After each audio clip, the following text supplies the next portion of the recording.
সম্মানিত সুধী মণ্ডলী, সম্মানিত রাজশাহীবাসী, আপনারা সবাই কেমন আছেন? আমি শুরুতেই আপনাদেরকে কলিজা উজাড় করে প্রাণ ঢালা সালাম জানাচ্ছি। আসসালামু আলাইকুম ওয়া রাহমাতুল্লাহি ওয়া বারাকাতুহু। সালামের জবাবে আমরা খুশি হতে পারি নাই। আল্লাহ রাসূল বলেছেন, সালাম দেওয়া এবং নেয়ার মধ্যে 100টা সওয়াব। যে ব্যক্তি সালাম দিবে সে পাবে 10, আর যে ব্যক্তি সালাম নেবে, গ্রহণ করবে সালাম, সে পাবে 90। এখন তাহলে আমরা সালাম না দিয়ে নেয়ার জন্য বসে থাকবো, তাই তো? আল্লাহর হাবিব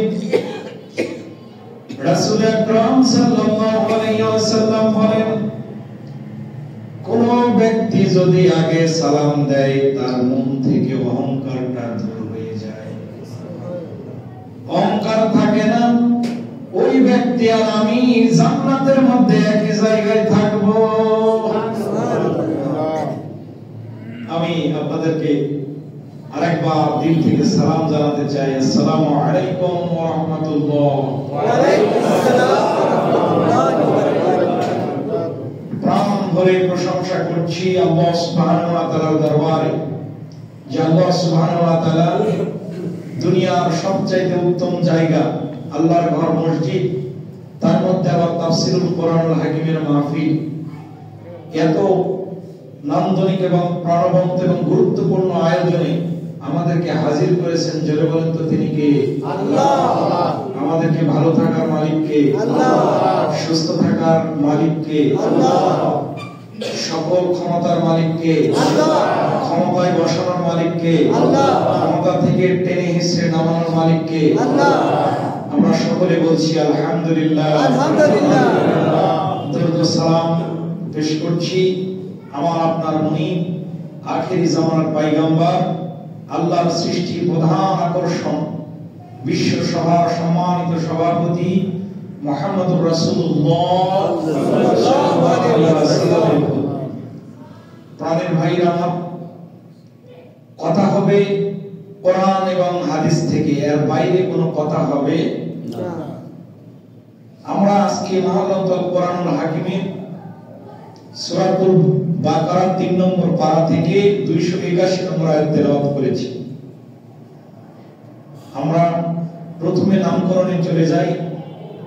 মহাগ্রন্থ আল কোরআনুল হাকিম, জোরে বলেন তো এটা জীবিত মানুষের জন্য না মৃত মানুষের জন্য? জীবিত মানুষের জন্য। এই কোরআনের আলোচ্য বিষয় কি বলেন তো? এই কোরআনের আলোচ্য বিষয় হলো মানুষ। কি? দুনিয়ার কেউ এই কোরআনের দায়িত্ব নিতে চায় নাই। আসমান নিতে চায় নাই বলে আমি ভেঙে যাব, পাহাড় নিতে চায় নাই বলে আমি গলে যাব, সাগর নিতে চায় নাই বলে আমি বিলীন হয়ে যাব। সুবহানাল্লাহ বলেন। সুবহানাল্লাহ। কোরআনের আলোচ্য বিষয় হলো মানুষ। আপনার আমার বাবা এই কোরআনের সাথে যদি থাকে, মারা যায়, তাহলে লাভ আছে না নাই? লাভ আছে। আর যদি কোরআনের সাথে থেকে মারা না যায়, এই এলাকার সমস্ত রাজশাহী মহানগরীর সমস্ত আলেম ওলামা দিয়ে কোরআন খতম দিলে লাভ আছে না।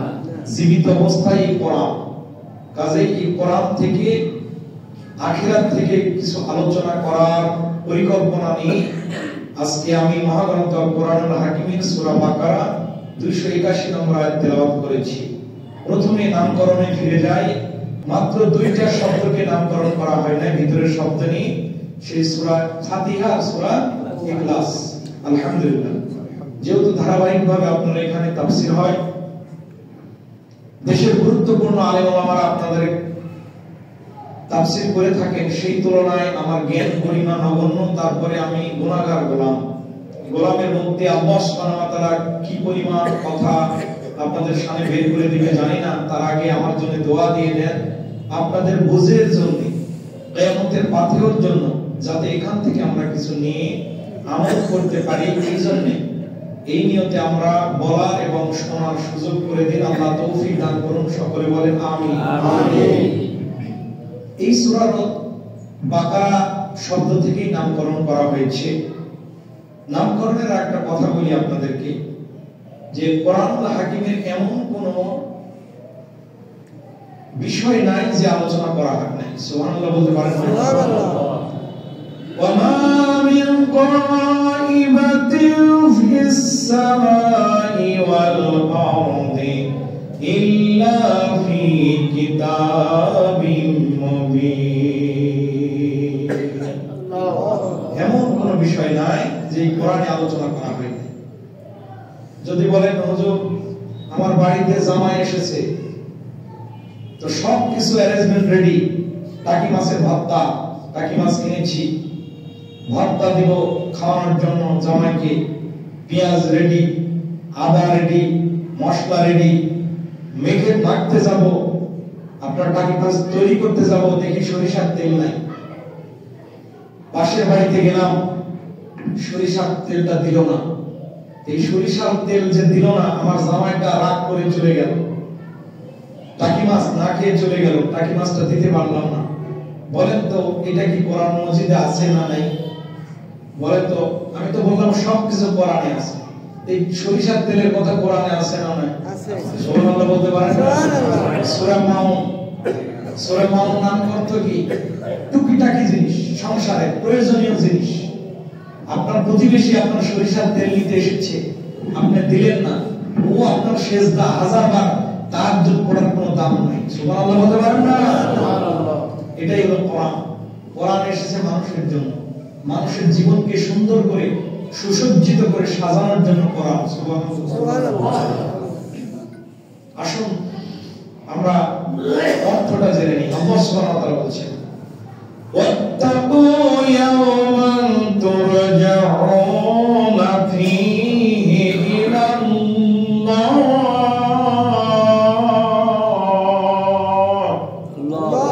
সুম্মা তুওয়াফফা কুল্লু নাফসিন মা কাসাবাত ওয়া হুম লা ইউযলামুন।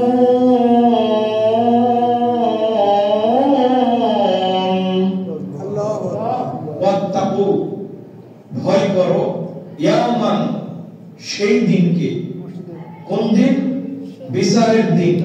তুরজাউনা তোমাদেরকে ফিরে আসতে হবে, ফীহি ইলাল্লাহ কার দিকে?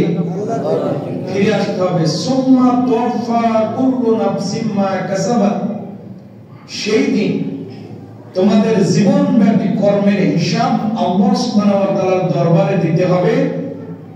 ওয়া হুম লা ইউযলামুন তোমাদের উপর কোনো জুলুম সেই দিন করা হবে না, জুলুম করা হবে না। এটা ছিল অর্থ প্রাণের ভাইরা। আসুন আমি আপনাদের সামনে, তার মানে জুলুম দিয়ে কথাটা শেষ করেছেন আল্লাহ, আর সর্বপ্রথম বলেছেন ওয়াত্তাকু তোমরা ভয় করো ইয়াওমান বিচারের দিনকে। কিসের দিনকে? বিচারের দিন। বিচারের দিন, বিচার ব্যবস্থা এমন একটা গুরুত্বপূর্ণ বিষয়। এই বিচার করবে বিদায় আখিরাত হবে। আজকে আমার আলোচ্য বিষয় হলো আখিরাত। কি?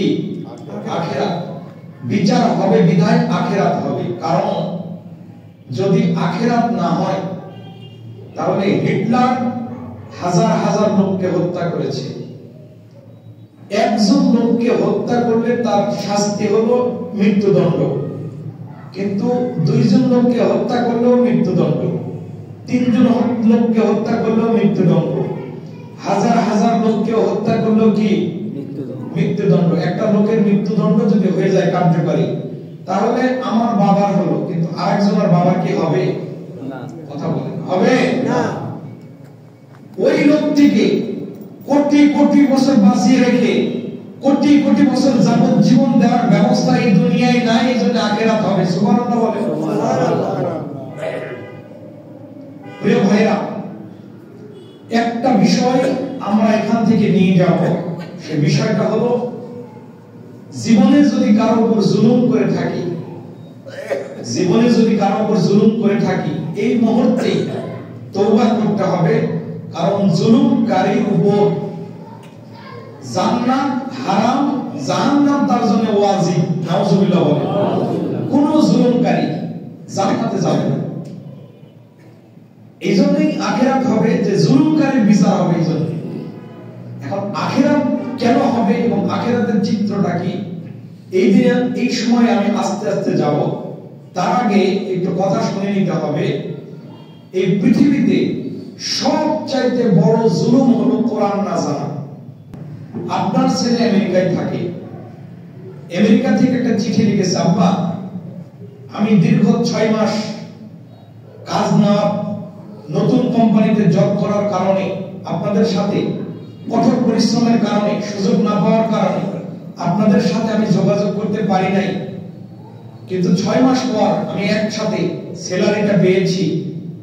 একবারে টাকা 7.5 লাখ টাকা আমি পাঠালাম, এটা দিয়ে আমার ধার দেনা শোধ করবেন, আমার যে গলার হার বানিয়ে দিবেন, আপনি ওই জমিটা কেনার ব্যবস্থা করবেন, আর এই ব্যাংকে বাকিটা আপনারা রাখবেন। সারা জীবন আমি টাকা পাঠাইতেই থাকবো এখানে থাকা অবস্থায়, আপনারা এই ব্যাংকের টাকা তুলবেন আর খাবেন। চিঠি পাঠিয়ে দিয়েছি ইংরেজিতে। ওই চিঠিটা নেওয়ার পর আপনারা, বাবা মা কিন্তু চিঠির ভাষা বোঝে না, ইংরেজিতে কি লিখছে তাও বোঝে না। ওই চিঠি পাওয়ার পর বাবা মা এখন ওই চিঠিটা ধরে সব সময় দিনে আর রাতে চুমু খাবে আর তাকের উপর রেখে দিবে। কথা বলেন না কেন? যে চিঠিটা বাবা মা কি করবে, তাহলে চুমু খাবে আর তাকের উপর রেখে দিবে, আর সকাল বিকাল পড়বে রেখে দিবে। ঠিক কিনা? কি করা উচিত? আপনারা বাস করেন, কি করা উচিত বলেন? যে ইংরেজি ভাষা জানে, চিঠিতে কি লেখা আছে, আমি লেখাপড়া জানি না, ভাষা বুঝি না, কি লেখা আছে ইংরেজি কে ভালো জানে, তার কাছে সকালবেলা চলে যাবে, বাবা আমার ছেলে 3 মাস 6 মাস পর আমাকে চিঠি দিয়েছে, এই চিঠির ভাষাটা কি, কি বুঝাইতে চায় আমাকে। সে চিঠি পড়ে পড়ে উত্তর দিবে, 7.5 লাখ টাকা তোমার জন্য পাঠাইছে। তারপরে সেই টাকা তারা ব্যাংক থেকে তুলে খরচ করবে। এটা ছিল চিঠির ভাষা। এই কোরআনটা হাজার হাজার কোটি কোটি আল্লাহ সুবহানাহু ওয়া তাআলার ফেরেশতা কাউকে ডাক দিলেন না, জিবরিলকে ডাক দিয়েছেন।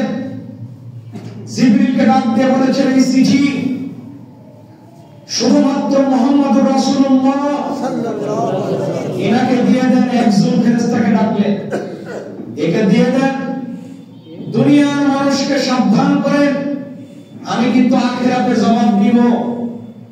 কোন জুলুমবাজ অত্যাচারীকে কিন্তু আমি জান্নাত দেব না, জুলুমবাজের জন্য জাহান্নাম, আর জুলুম যারা করবে না, দুনিয়া ইনসাফ করবে, তার জন্য জান্নাত। চিৎকার দেবেন সুবহানাল্লাহ। এইটুকুই আলোচনায় কোরআনে, এটাই জানলাম না।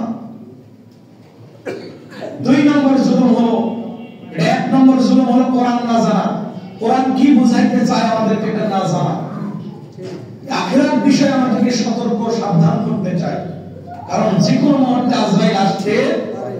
ওয়ালিকুল্লি উম্মাতিন আজালুন ফাইজা জাআ আজালুহুম লা ইস্তাখিরুনা সাআতাও ওয়া লা ইস্তাকদিমুন। আল্লাহু আকবার। আল্লাহ সুবহানাহু ওয়া তাআলা বলেন যে কোনো মুহূর্তে মালাকুল মউত আজরাইল আসতে পারে।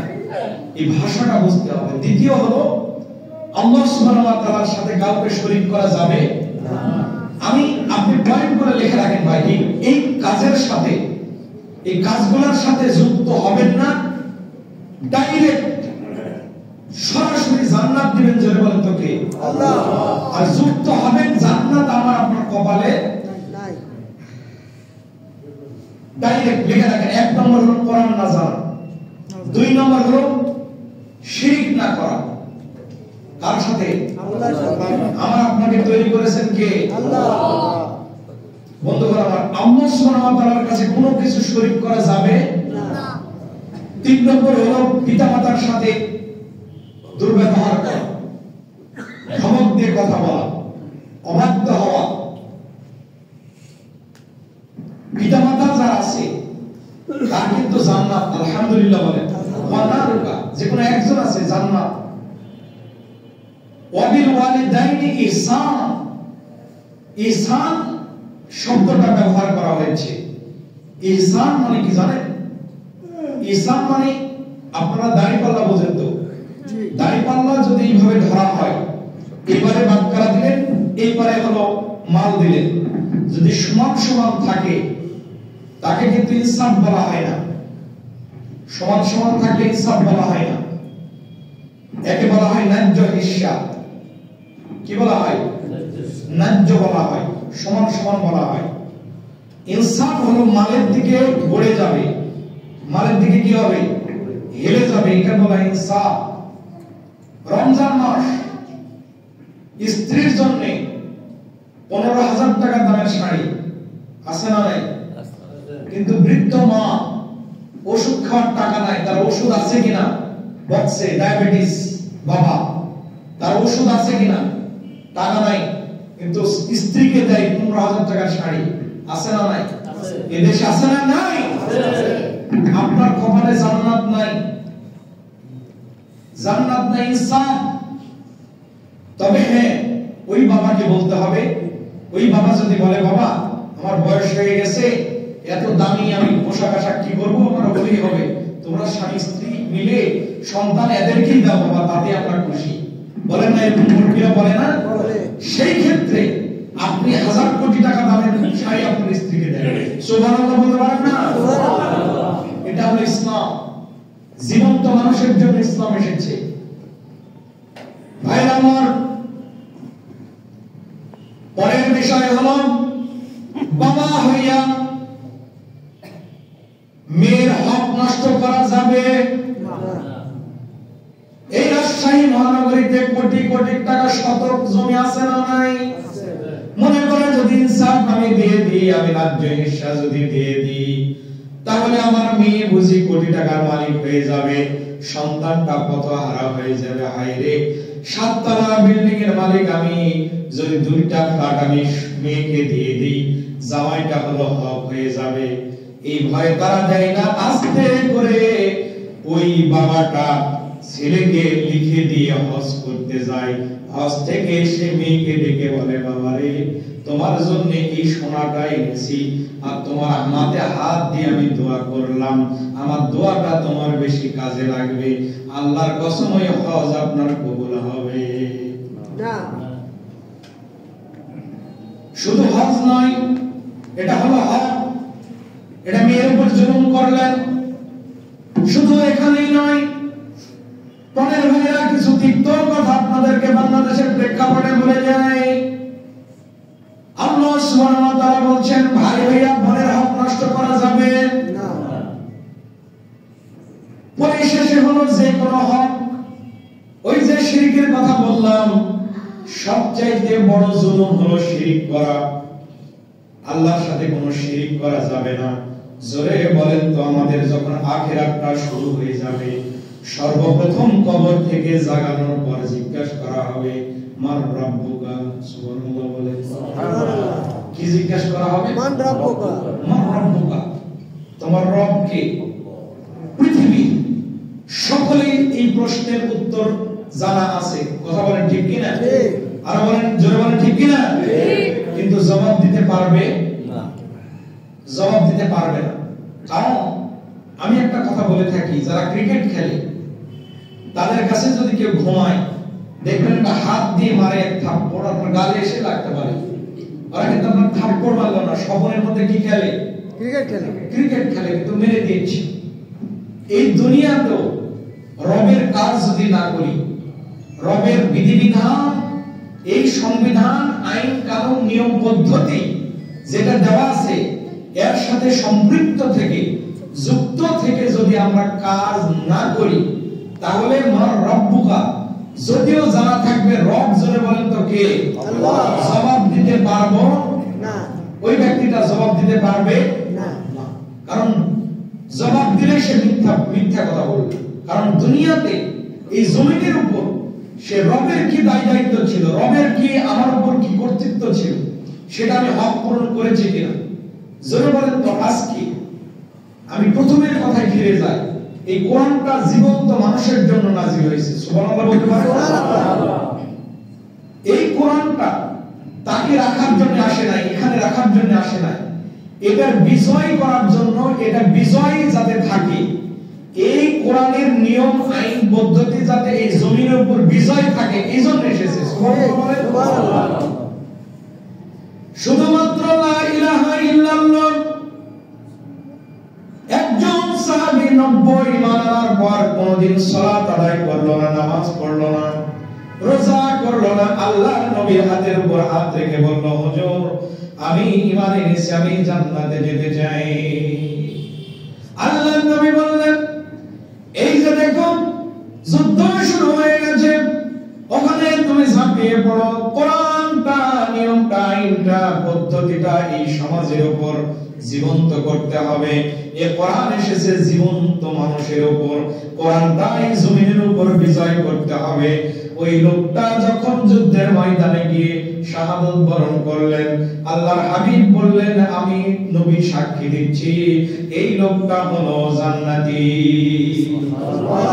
এক ওয়াক্ত নামাজ পড়ে নাই, রোজা পর্যন্ত রাখে নাই, জান্নাতি।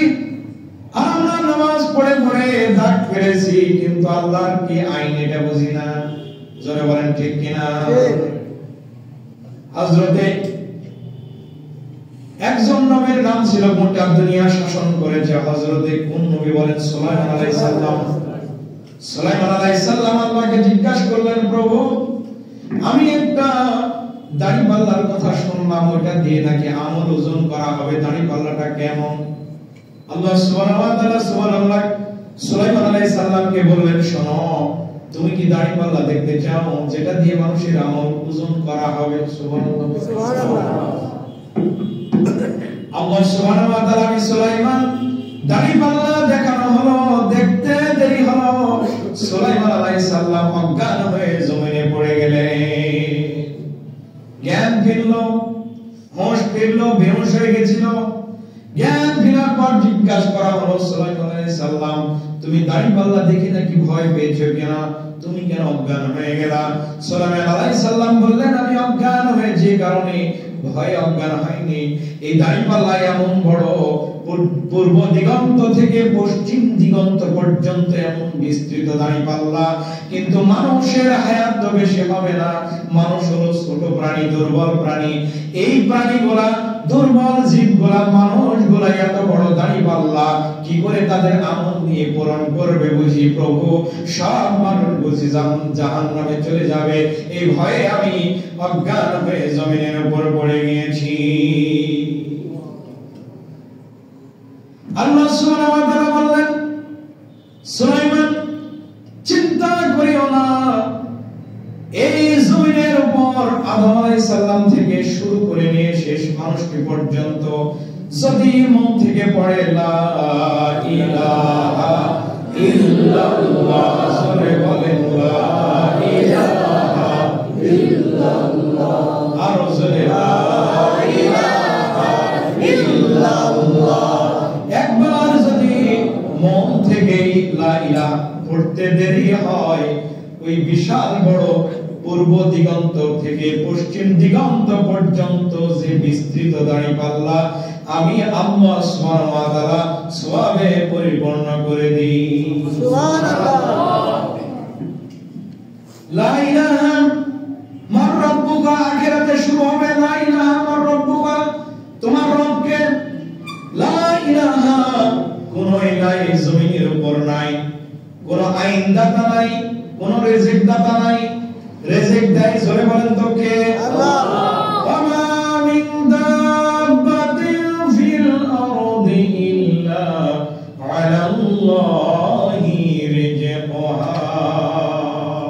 আল্লাহু আকবার। तमाम পৃথিবীর যত বিচরণশীল আছে সবগুলোর রিজিক জোরে বলেন তো কে দেয়? আল্লাহ। পড়েন ভাইরা আমার, আল্লাহ সুবহানাহু ওয়া তাআলা আমাদেরকে কত নিয়ামত দিলেন। আমার যেহেতু সময় কারণ আল্লাহ সুবহানাহু ওয়া তাআলা বলছেন, ওয়া হুয়াল্লাযী সাখখারাল বাহরা লিতাকুলু মিনহু লাহমান তারিয়্যান ওয়া তাস্তাখরিজু মিনহু হিলিয়াতান তালবাসুনাহা। আল্লাহু আকবার وترى الفلك مواخر فيه ولتبتغوا من فضله ولعلكم تشكرون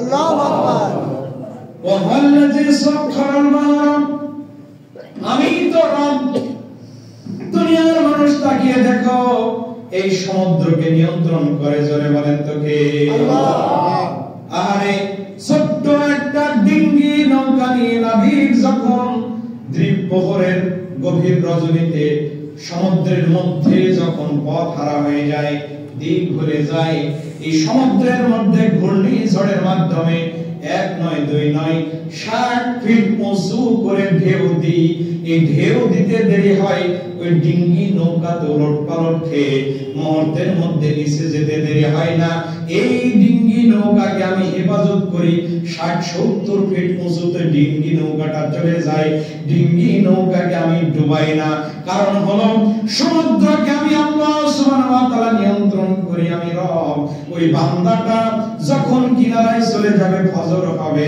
আমাকে সিজদা দিয়ে বলবেন সুবহানা রাব্বিয়াল আলা এই যে রব বলবে রব কথাটা আমি পবিত্র শোনার জন্য ওই ডিঙ্গি নৌকাটা আমি ডুবাই দেই না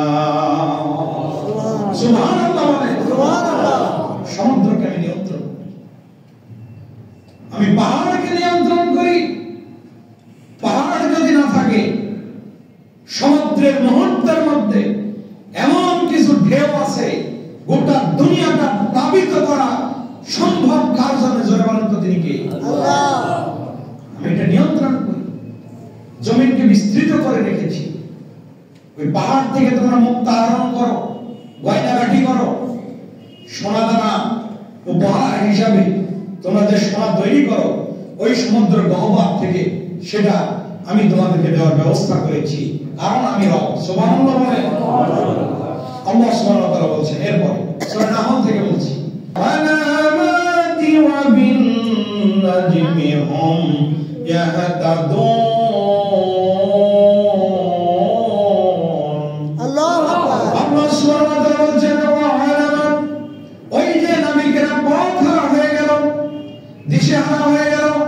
কোন দিক তার গন্তব্য সে চিনতে পারে না কিন্তু আমি আল্লাহ সুবহানাহু ওয়া তাআলা তোমাদেরকে তারকা দিয়েছি ওই তারকা ধরে ধরে তার গন্তব্য তারা চিনতে পারে আরেকবার বলেন সুবহানাল্লাহ আল্লাহ সুবহানাহু ওয়া তাআলা বলেন আফামান ইয়াখলুকু কামান লা ইয়াখলুকু আফালা তাযাক্কারুন আল্লাহু আকবার আফামান ইয়াখলুকু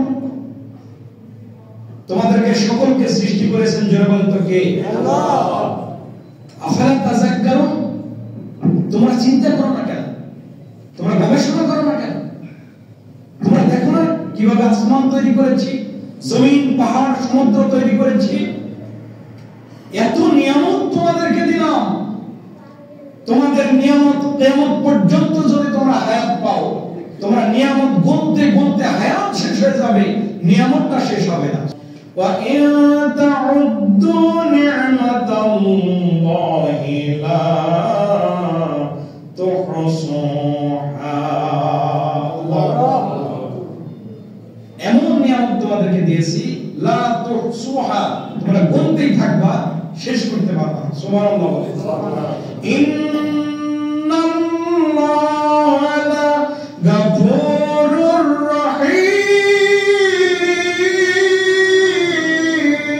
আল্লাহু আকবার গাফুর কে আল্লাহ রহমান কে আল্লাহ দয়ালু কে আল্লাহ রিজিক দান কে আল্লাহ আইন দেন কে আল্লাহ আমি আইন দিয়েছি কারণ এই কোরআন তোমরা চুমুকে রাখার জন্য নয় এই কোরআন আজকে তোমরা রাজশাহী মহানগরীর সিটি কর্পোরেশনের যে টেবিল আছে মেয়র মহোদয়ের টেবিল ওই টেবিলের উপর কোরআনটা রাখবা আর কোরআন যে ইনসাফ কায়েম করতে বলেছে নিয়ম কানুন পদ্ধতি দিয়েছে এই পদ্ধতি দিয়ে এই আইন দিয়ে সিটি কর্পোরেশন পরিচালিত করো আল্লাহর কসম গোটা রাজশাহী জান্নাতে পরিণত হবে। সুবহানাল্লাহ।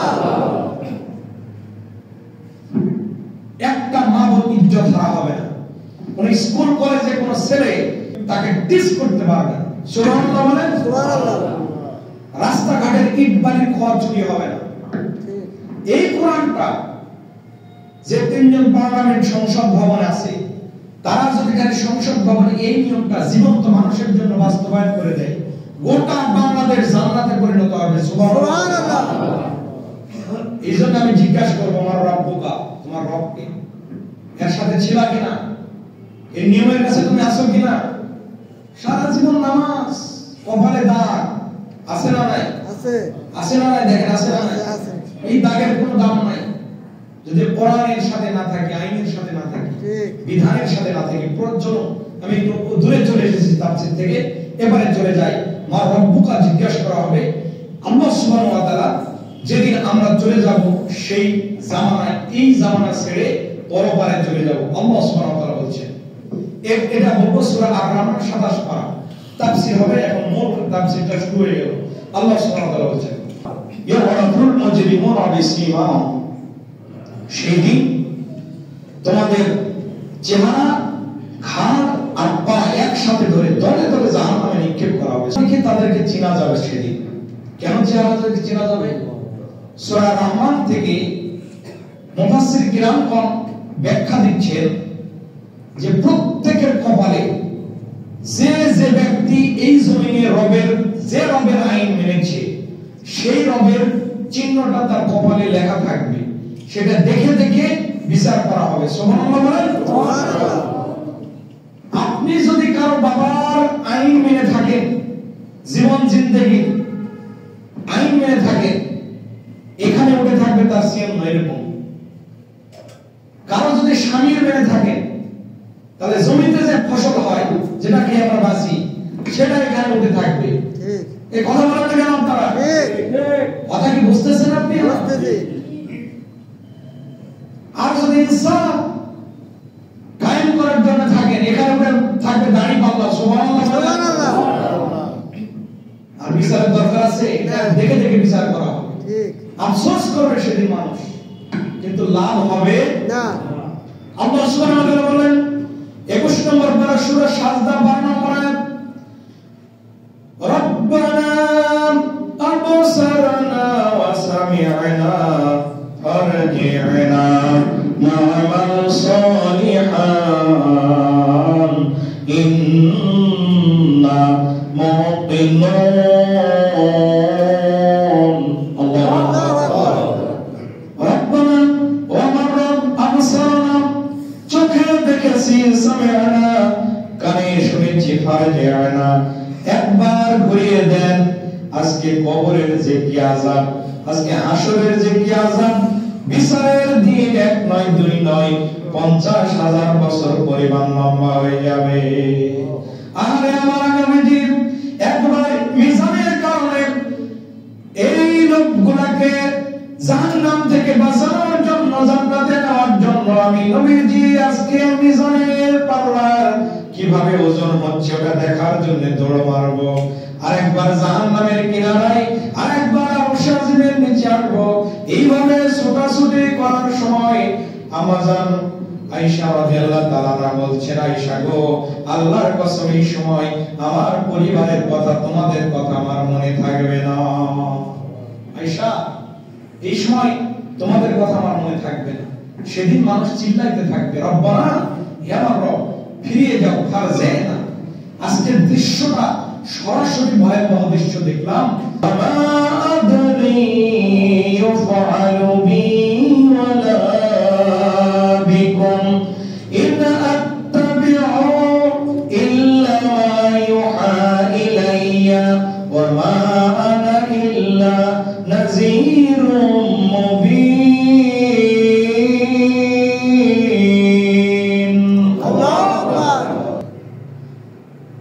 নবী, আপনি দুনিয়ার মানুষকে জানায় দেন, আজকে গোটা দুনিয়ার মানুষকে আপনি জানায় দেন। ওই নবী আপনি বলুন, মা কুনতু বিদআন মিনার রাসূল, আমি কোন নতুন রাসূল নই। আমি আখিরাতের ভয় দেখানোর জন্য অন্যান্য নবীরা রাসূল আখিরাতের ভয় দেখানোর জন্য এসেছে, আমিও নবী আখিরাতের ভয় দেখানোর জন্য এসেছি। আমি নতুন কোন রাসূল নই। ওয়া মা আদরি ইউফআলু বি ওয়ালা বিকুম, আমি নবী জানি না কিয়ামতের দিন, হাসরের দিন আমি নবী আমার সাথে আল্লাহ কেমন আচরণ করবেন, কেমন ব্যবহার করবেন আমি নিজেই জানি না। ওয়ালা বিকুম, এবং তোমাদের সাথে কি আচরণ করবেন তাও আমি নবী জানি না। আর তুমি 60 টাকা 1.5 টাকা 5 টাকার একটা পীর তুমি জাহাজ নিয়ে মানুষকে কিয়ামতের দিন পার করবা, কথা বলেন না কেন? আমার জাহাজে উঠেন পার করে নিব। নবী বলছেন যে আমি নবী জানি না আমার সাথে আল্লাহ কি আচরণ করবেন। সুবহানাল্লাহ বলতে পারেন? সুবহানাল্লাহ। সেই দিনকে ভয় করেন, যে ভয় আমার আমার সস্তা মার্কাকে ওয়াজ শুনে পড়ে মনে করে জান্নাতে চলে যাবে না, অত সোজা নয় জান্নাত। যে জান্নাতটা আপনি জান্নাতের মধ্যে গরিব হলে 10টা দুনিয়া সমান জান্নাত আপনাকে রেজিস্ট্রি করে দেওয়া হবে, যা খান। সুবহানাল্লাহ বলেন। জান্নাতের মধ্যে কি কি নিয়ামত আছে দেখতে লাগবে 1000 বছর। সুবহানাল্লাহ বলেন। সুবহানাল্লাহ। দেখে এমনি দিবে পরে ভাই আমার ওই জাহান্নামীদেরকে জিজ্ঞাসা করা হয় সূরা নূর 29 নম্বর পারা, সালাহুম খাজালাতুহা আলাম ইয়াতিকুম নাযীর। এই ভয়াবহ জাহান্নামে কেন এসেছো? কোন সতর্ককারী সাবধানকারী তোমাদেরকে কি সাবধান করে নাই? وقالوا لو كنا نسمع أو نعقل ما كنا في أصحاب السعير। الله أكبر। হ্যাঁ, আমাদেরকে সতর্ক করেছিল, সাবধান করেছিল, কিন্তু আমরা সেটা গুরুত্ব দিই নাই। ভাইয়া, কোরআন নাজিল হয়েছে জীবন্ত মানুষকে সাবধান করার জন্য, কিন্তু আমরা সতর্ক হয়ে সাবধান না হয়ে আমরা আমাদের ইচ্ছা মতো চলতেই আছি। আজকে এই মুহূর্ত থেকে কোরআনের সাথে থাকবো ইনশাআল্লাহ। আল্লাহ সুবহানাহু ওয়া তাআলা বলছেন, লা ইয়াতাকাল্লামুনা ইল্লা মান আযিনা লাহুর রাহমান।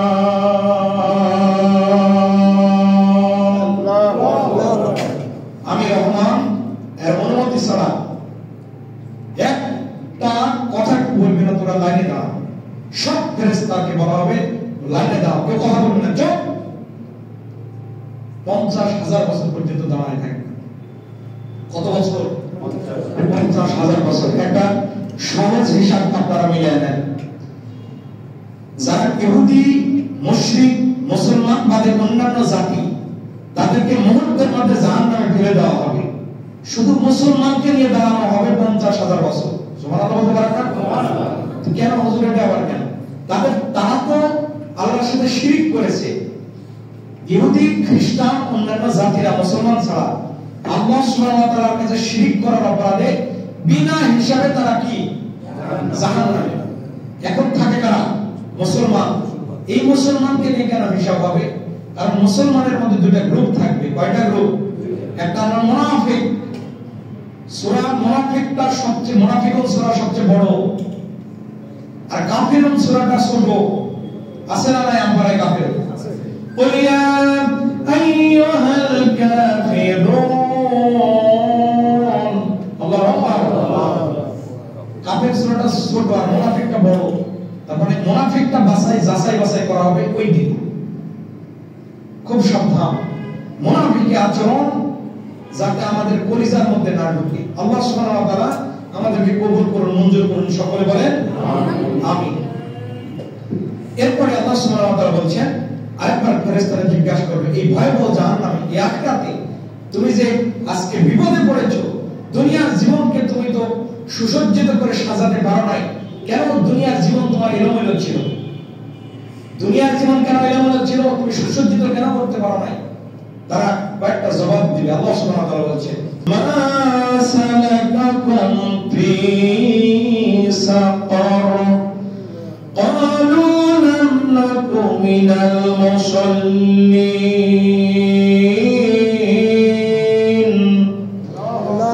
ক্বালু লাম নাকু মিনাল মুসাল্লিন ওয়া লাম নাকু নুত'ইমুল মিসকিন।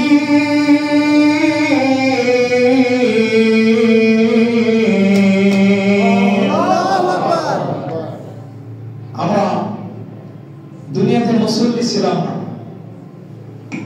আর মিসকিনকে খেতে দিই নাই। কেন? মুসল্লি ছিলাম তো, 5 ওয়াক্ত নামাজ পড়েছো, মুসল্লি ছিলাম না।